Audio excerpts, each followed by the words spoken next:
My name is Robert Pfluger. I'm a retired dentist by force of the government. They took away my inalienable right to my pursuit of happiness. And this is my story. In the early 80s, there was a man who came to Rockford, Illinois, and he gave several pictures about the evils of government. He called himself John Freeman. This was not his birth name. He had a Russian name, which I don't remember. He told us how we provoked Japan to attack Pearl Harbor by blocking their trade to the Netherlands, how two generals stationed at Pearl flew to Washington to warn the president of the imminent attack by the Japanese, and that the order the president had given to them to keep the ships in the harbor and not to disperse them was the wrong order. The two generals were put under house arrest and released after the bombing of Pearl took place. They both signed affidavits to that effect.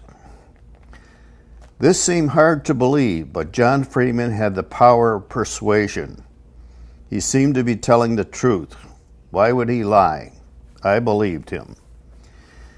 He also told us about the collaboration of the sinking of a ship full of American passengers in order to arouse the anger of the U.S. citizens so that we could enter the war, World War I.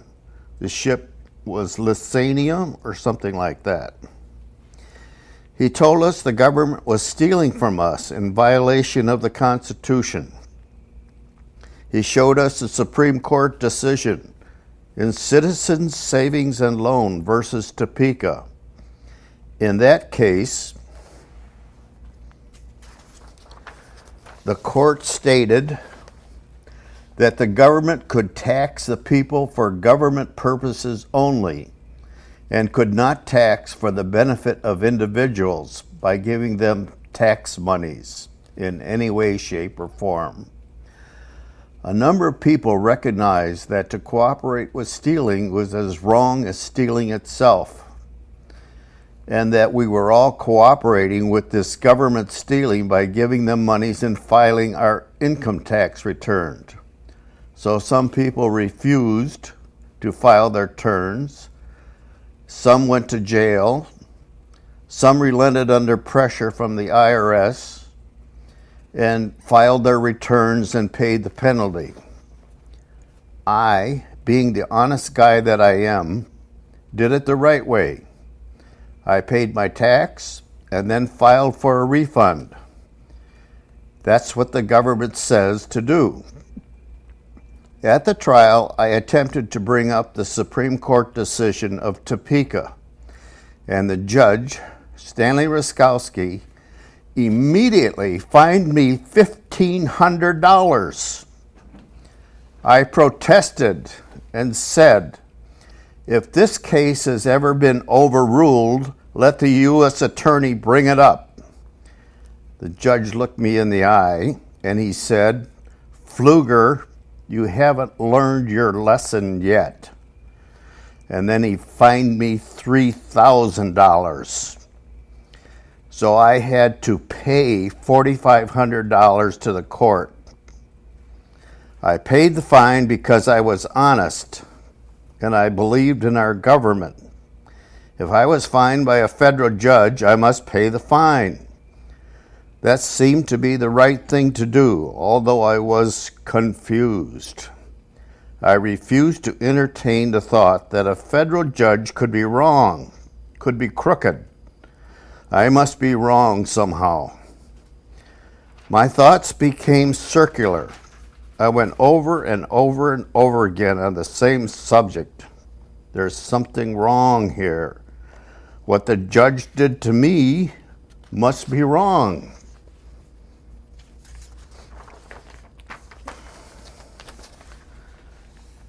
But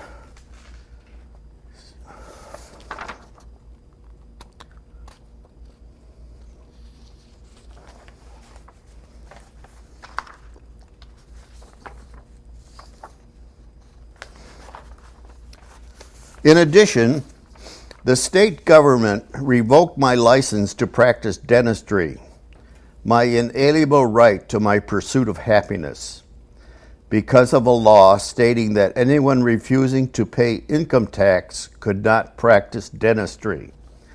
If they had asked me, I would have told them I'm not refusing to pay taxes, I'm refusing to cooperate with the government stealing, according to the Supreme Court decision in Topeka. I was never given the opportunity to state that I was refusing to cooperate with the stealing of the government. And I was not refusing to pay my taxes.